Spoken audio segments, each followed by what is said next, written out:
I'm tired of the Kris Knight debate. Every time I go on a Deltarune theory video people keep yapping Kris is the Knight, Kris can't be the Knight, shut the up. Okay. I'm going to make a video about every Kris and Knight related thing and finally ending this awful debate. A few things before we begin. If I forget something tell me in the comments and I'll re-upload this video with the new info. And this whole video might not even matter when chapter 2 comes out. Let's start by comparing the Kris Knight timeline and Unknown Knight timeline. Then we'll go over the evidence for each option. And finally we'll comb over all the info so we can find the most likely option. In both theories chapter 1 remains the same. The Knight creates the Dark Fountain before the game even starts. Chapter 2 however, is where the debate starts. In the Kris Knight theory the Knight creates the fountain in between chapter 1 and 2 while the soul is trapped in the cage. But in the Unknown Knight theory the Knight creates the fountain while Noelle and Birdley is studying in the computer lab. The evidence for Unknown Knight theory is as follows. Birdley and Noelle are sitting down with their homework at the desk after the fountain is sealed. If you inspect the closet in the computer lab it says a large person can fit inside. Yup, that's it. The evidences for Kris Knight theory is as follows. Queen's hologram shows the Knight wielding a knife similar to Kris. Kris makes a dark fountain at the end of chapter 2. Kris resembles a knight. Alphys says Kris sleeping through class is unusual. Well, seems like the evidence is lackluster for both of the theories. But the devil is in the details.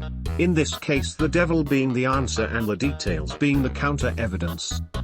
First off there's two very important things about this theory you need to know. First, the Knight's motive is irrelevant. Either way we don't know why dark fountains are being created. Second, the bosses not recognizing Kris is irrelevant. The bosses haven't met the Knight and only guessed their motivation. Anyway, I'll just list all the counter evidence in an order that's most convenient. Here we go.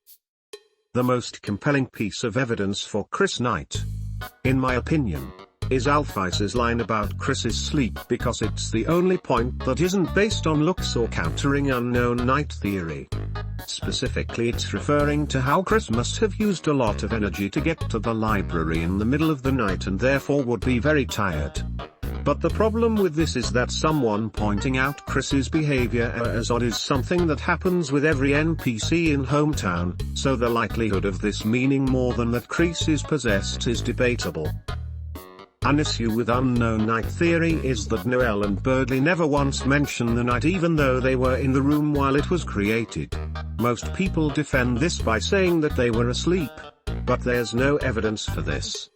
But even if they were awake it's not impossible to believe that they would be unable or unwilling to exit the lab out of fear or inability to see through the smoke. Most importantly Birdley and Noelle never talked about the circumstances in which they entered the dark world and would be unable to identify the person who created the fountain as the Knight. Kris walking to the library without a soul might seem weird but there is evidence that it's possible.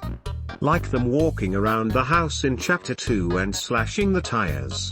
And also the pie being eaten, maybe because they needed the energy. However, if Kris is able to walk great distances without the soul, why not trip it out more often? Unknown Knight theorists use the closet dialogue as evidence, saying the Knight was hiding in the closet until Birdley and Noelle entered / fell asleep. However, it could be referring to Birdley in the snow grave route or just the Giga Queen fight. Kris Knight theorists say that the Dark Fountain has to have been created before school because the people in the traffic jam would have seen the Knight leave. But someone being seen leaving the library isn't weird, so why would anyone mention it? Okay, that's pretty much it unless anyone wants to comment anything. To put it simply, the timeline makes no sense. Both interpretations requires you to stretch your imagination. If you believe Kris is the Knight, then they somehow made it to the library without a soul. If you believe someone else is the Knight, then they somehow opened a dark fountain without Birdley and Noelle leaving the room. Okay, bye.